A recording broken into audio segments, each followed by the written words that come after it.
Come on in, everybody. Let's get together. I'm going to find us some music. Where is my launch pad? That's kind of our habit for the month. This week we're in zone 3.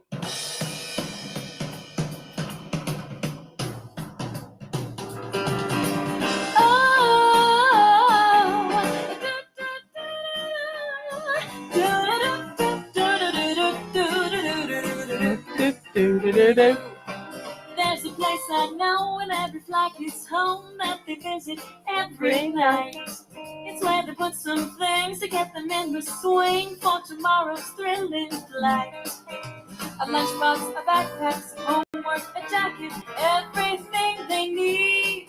So when morning has come and they're running around, they'll be lost enough with speed. Cause their launch pads are ready to go. Their launch pads are ready to go. Like a cool space shuttle, they fly on the double when the launch pad's ready to go. Oh, oh, oh, oh.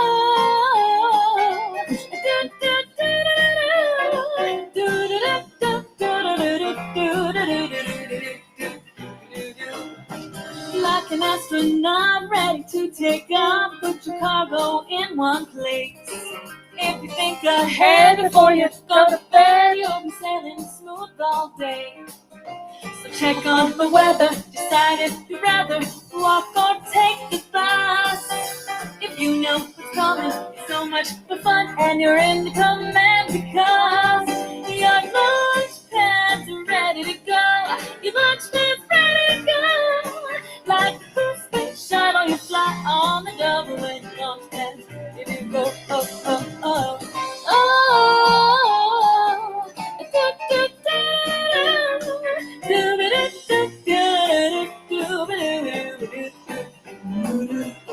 So just stop for a minute, and if something's missing, then you run and get it. So your launch pads are ready to go.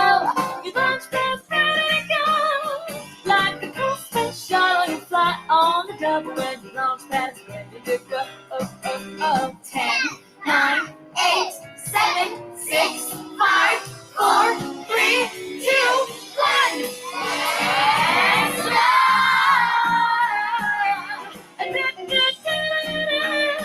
Like a cool space shuttle, you fly on the double when you launch pad. You go, oh, oh, oh.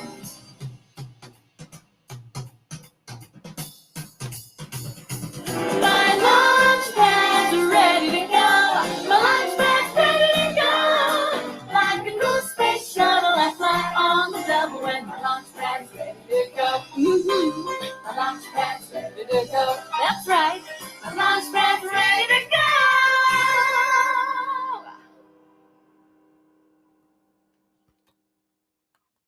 Okay, folks. It's tea time. I don't have any tea on me. I forgot about it. It's been a busy day in the neighborhood. The coupon code is working. That was my fault. I forgot to have Michael extend it for another week, and he automatically extends it, but it just ran out. Anyway, folks, let's go to the Lord in prayer. Let's get settled down. Dear Father in heaven, thank you so much for always being there for us. Thank you for giving us such wonderful things that we don't even realize are blessings, like fever. Fever helps to fight disease. Fever is a wonderful tool that was given to us by you to help fight off ailments in our bodies. Thank you for giving us common sense. Thank you for letting us know when fever is too high and too low. Thank you so much for giving this wonderful tool to help us to not have to take these awful antibiotics. You know, antibiotics haven't been around for so long. People have had to use fever a lot of times. So thank you for this blessing. Most people don't look at it as a blessing, and that is just so sad, Lord, just so sad. but everything comes through from you and through you. And these things we have to look at as blessings. I know fever makes us feel bad, but it is a healer. Thank you for sending your son to die for us. Thank you for giving us the food on our tables, the clothes on our backs, the roof over our heads. And Father, thank you for giving us life. All these things we ask in Jesus' holy name. And one day we will get to spend eternity with you in heaven because of your son. Amen. Okay, I'm going to read the 5th chapter of James. Listen, all of you who are rich, for it's time to weep and howl over the misery that will overtake you. Your riches lie rotting, your fine clothing eaten by moths, and your gold and silver are corroded as a witness against you. You have hoarded up treasure for the last days, but it will become a fire to burn your flesh. Listen. Can't you hear the cries of the laborers over the wages you fraudulently held back from those who worked for you? The cries for justice of those you've cheated have reached the ears of the Lord of armies. You have you have indulged yourselves with every luxury and the pleasure of this world that this world offers, but you're only stuffing your heart full for the day of slaughter. You have condemned and murdered good and innocent people, and you had no power to who had no power to defend themselves. Meanwhile, brothers and sisters, we must be patient and filled with expectation as we wait for the appearing of the Lord. Think about the farmer who has to patiently wait for the earth's harvest as it ripens the early and because of the early and latter rains.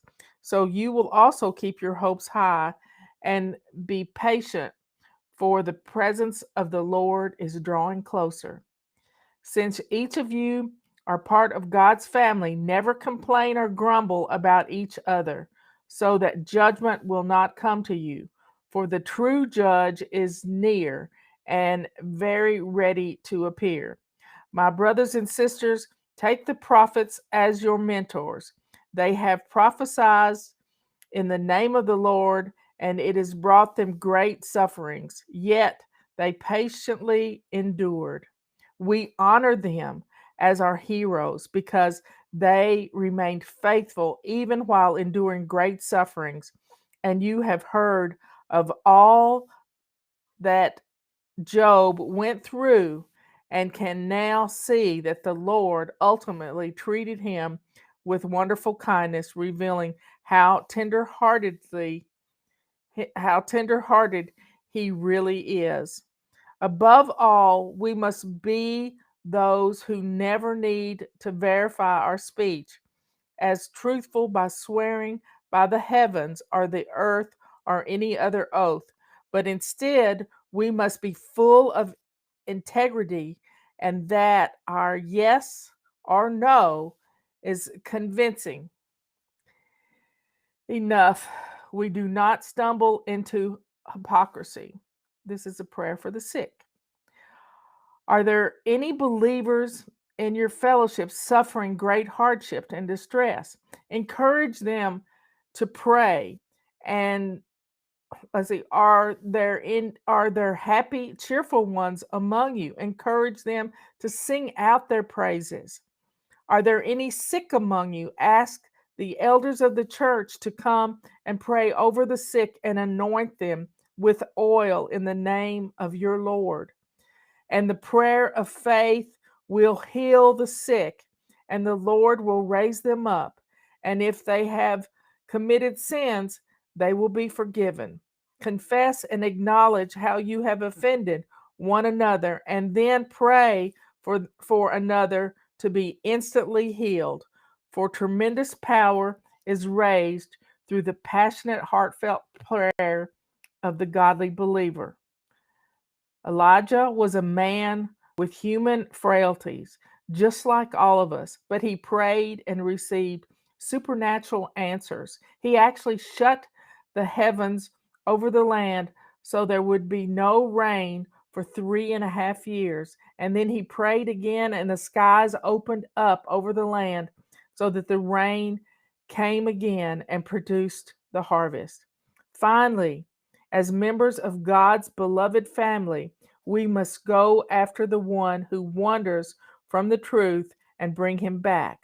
For the one who restores the sinning believer back to God from the error of his ways gives back to his soul life from the dead and covers over the countless sins by their demonstrative love.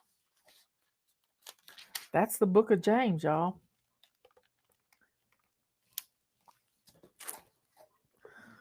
So give it to God.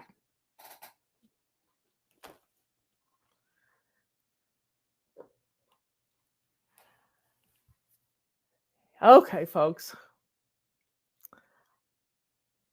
In the United States, we don't run to the doctor every time we have a skint toe, skint knee, a little bit of a fever. We learn how to take care of these things ourselves without running to the emergency room. I wrote an essay once upon a time called A Day at the Beach. It's getting that time of year. It's getting to be that time of year when we have stomach bugs and fever viruses. And, we've just been focused on this stupid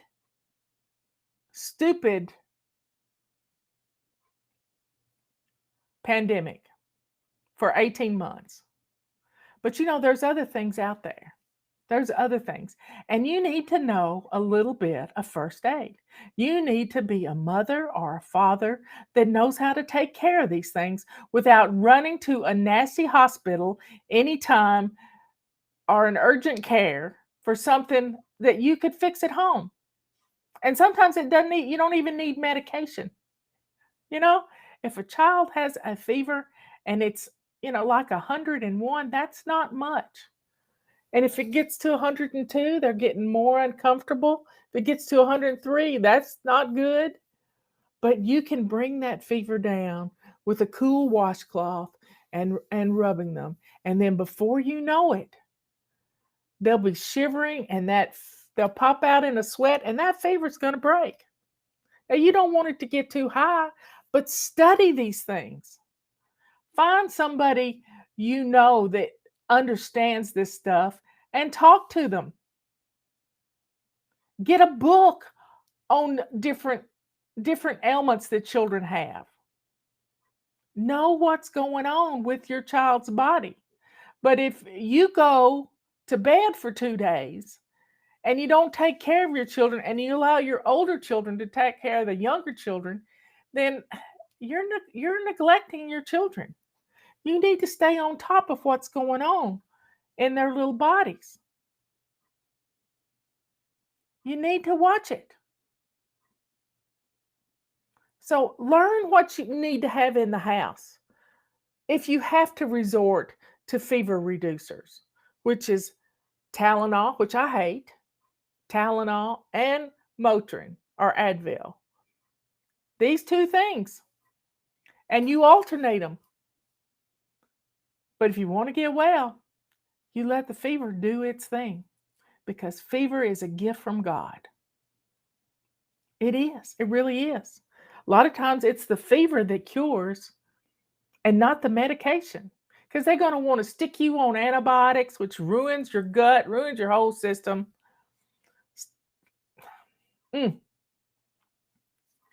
Don't get me started.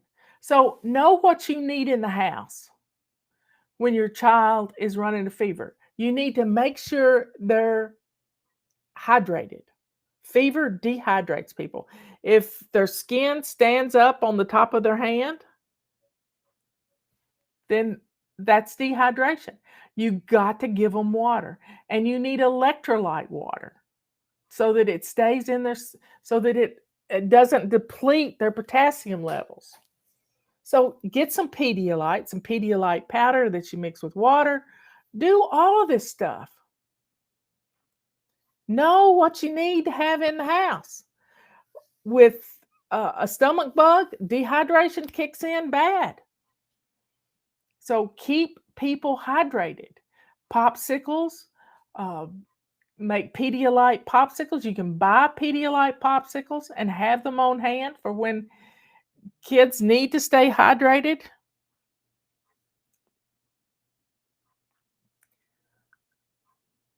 You just can't run to the ER every time something's wrong.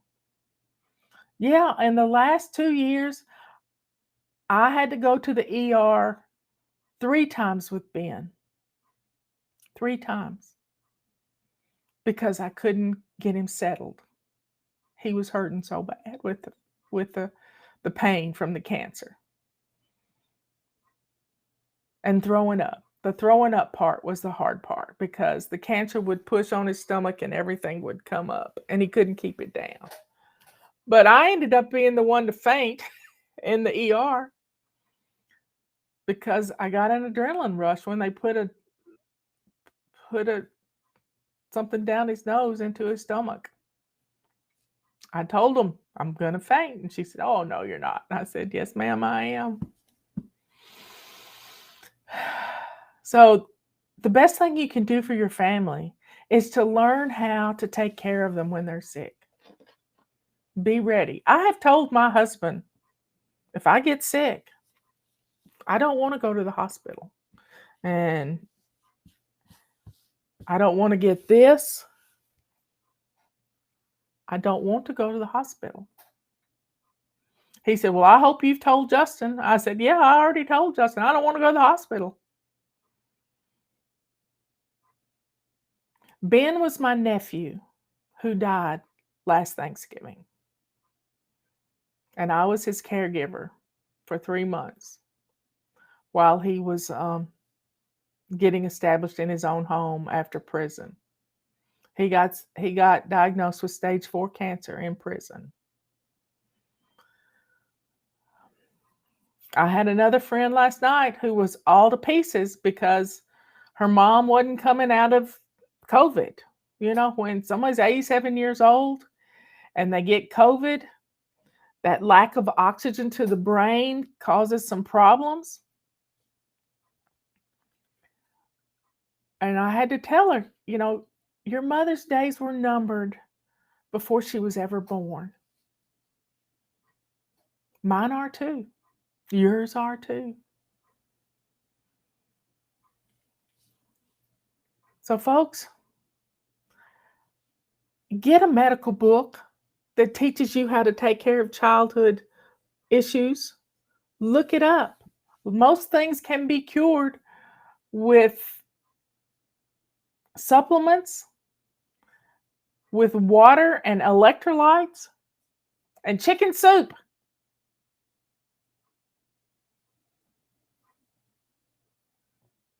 Learn about this stuff. Have a thermometer on hand. Have an oximeter that you put on your finger. These things are essential to have. Have a blood pressure cuff in your house. Yeah, take blood pressure. Have a, if you're diabetic, make sure you've got how to stick your finger and all that stuff.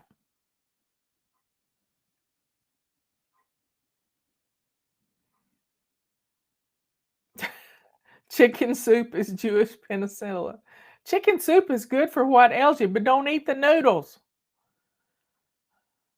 Stay as low carb as possible when you're sick. Fast if possible.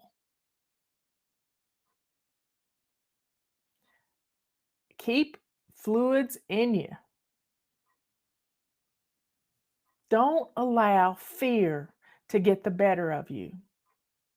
Don't do it. I have a little poster right there. Let your faith be bigger than your fear. Because God has this. God made fever. And I'm not telling you not to go to the ER or call 911. I'm not saying that. But there's so many things. And I'm going to tell a story that's awful. That's just awful. One day, my husband came home from court, and this was just before he retired. He came home from court and he said, Are our servers backed up somewhere? Because at the time, the servers were in the basement. So I knew by the tone in his voice something was up. So I called Michael and I said, Are our servers backed up someplace else besides here in the house?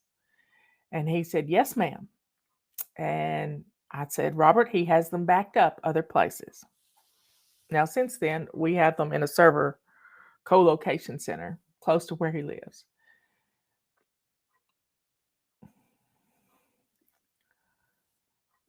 I said, Okay, honey, what's going on? He said, You know that neighbor that just moved in the house across the street? And you know that court case that's been going on for 3 weeks now that I've been the judge on? And I said, Yeah.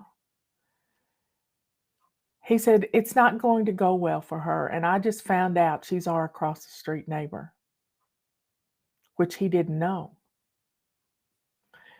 The bailiff had overheard the woman telling her lawyer that she lived across the street from Judge Silly. And this case was not going to go well because he was going to rule against her because she had a problem. She had taken her little boy, who was 8 years old, to a different doctor every month for 2 years. 2 years. Because she wanted to prove that daddy had been mistreating the baby. He got more abuse from the doctors than he ever did from his father. When you run to the doctor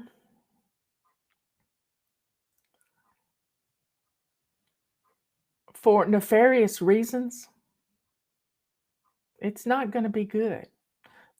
Look up Munchausen syndrome by proxy. I can't spell it. It's bad stuff. It's where people make their child sick or pretend that they're sick to get attention from the gods of the ER.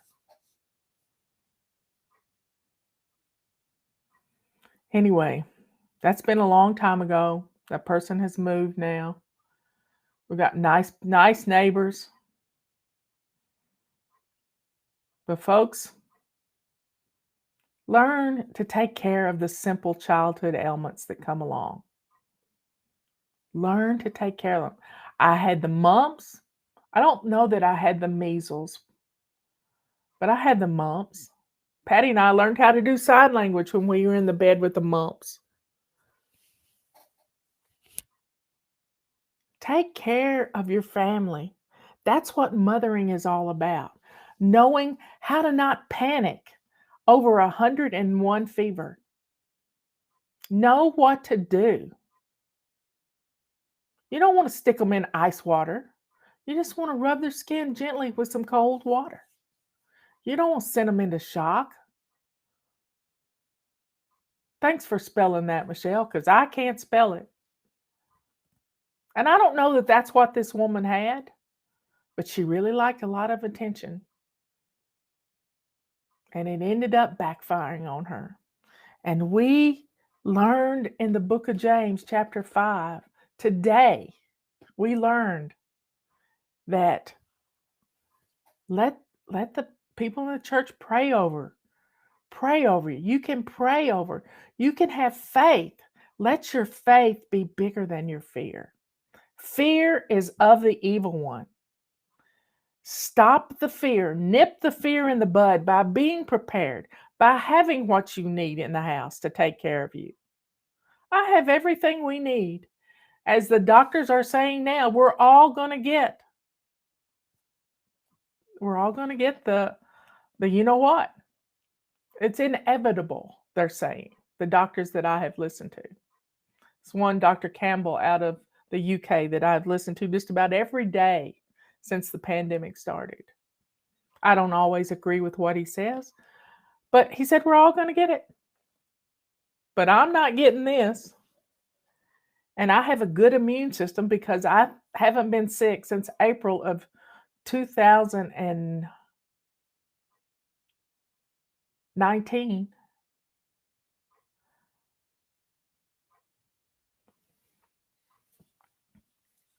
But I got everything I need to take care of me, even if I'm alone. I have everything I need to take care of me. I know what it takes. I have supplements. I have enough vitamin C to last for 2 years.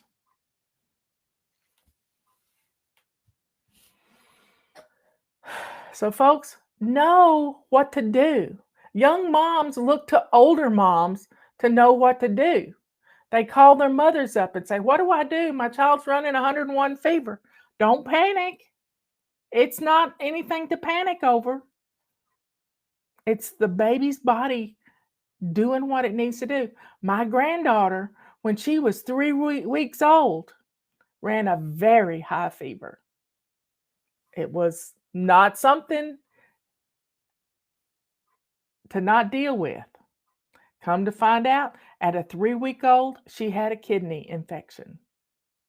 A 3-week-old. And she was in the hospital for several days. And they ended up having to do a treatment because little things were wrong. It sort of runs in our family. That's when you go to the doctor, when you can't stop the fever. The fever doesn't go away.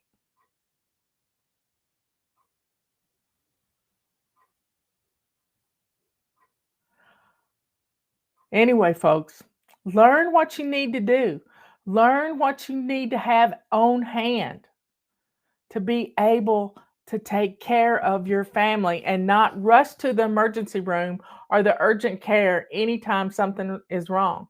Now, if you're allergic to bee stings, you need to go to the doctor. If you don't have an EpiPen or you don't have Benadryl, you need children's Benadryl on hand. You need Motrin. You need Tylenol. You need something to stop in fact, throwing up, I think, gets the bug out. But hey, you need something to stop diarrhea. You need something to stop throwing up. Imitrol, I think, is what that is. And Motrin for children to stop diarrhea, to keep them from getting dehydrated. Babies get dehydrated quickly.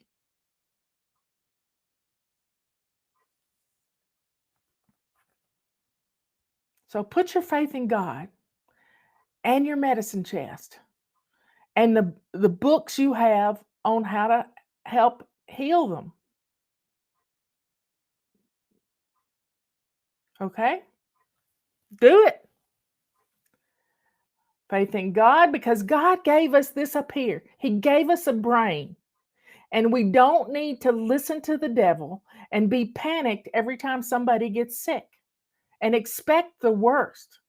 That's catastrophizing. That's a word.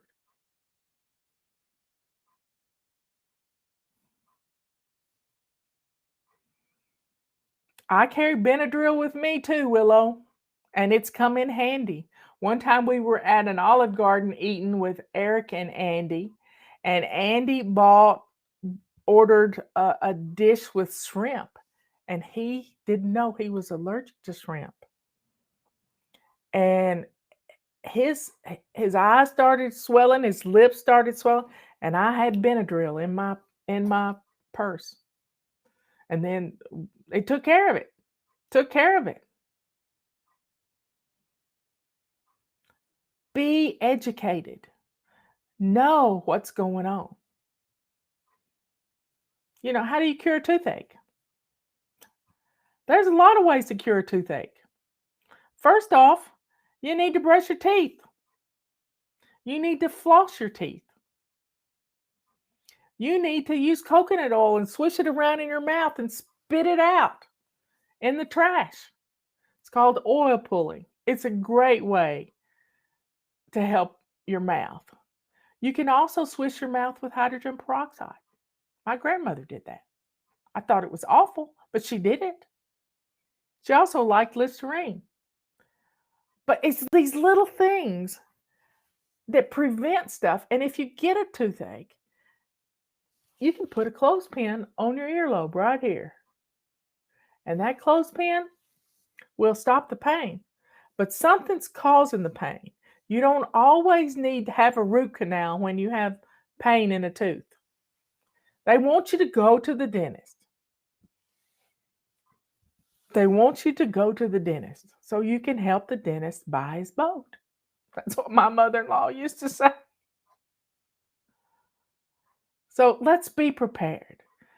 Let's have groceries. Let's have a stock of supplies on hand that you need for to fight a cut infections. I watched a video the other day. The guy got hit by a log rolling and it hit his shin and he got a bad staph infection and he had pants on. Go figure. He ended up in the hospital because the red stripe on his leg kept going toward his heart. He had a blood infection. You need a doctor. So folks, learn to mother. Learn to mother. Learn from older mothers. Listen to them when they tell you, let the fever do its thing. It's not a bad thing. Yeah, a dentist can help the pain, but so can a clothespin. Ask Miss Conda. Miss Conda fought a toothache all summer long. They were wanting her to get this to even go to the dentist, and she didn't want to get that. Staying hydrated with water helps, yeah. Sometimes you might even have to put a little salt in the water.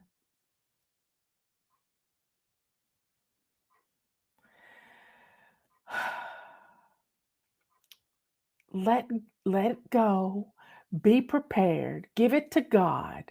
And don't get scared because that's evil. Evil is making you fearful. I love you all. Please take care of yourself. Take care of your family. Don't take to your bed.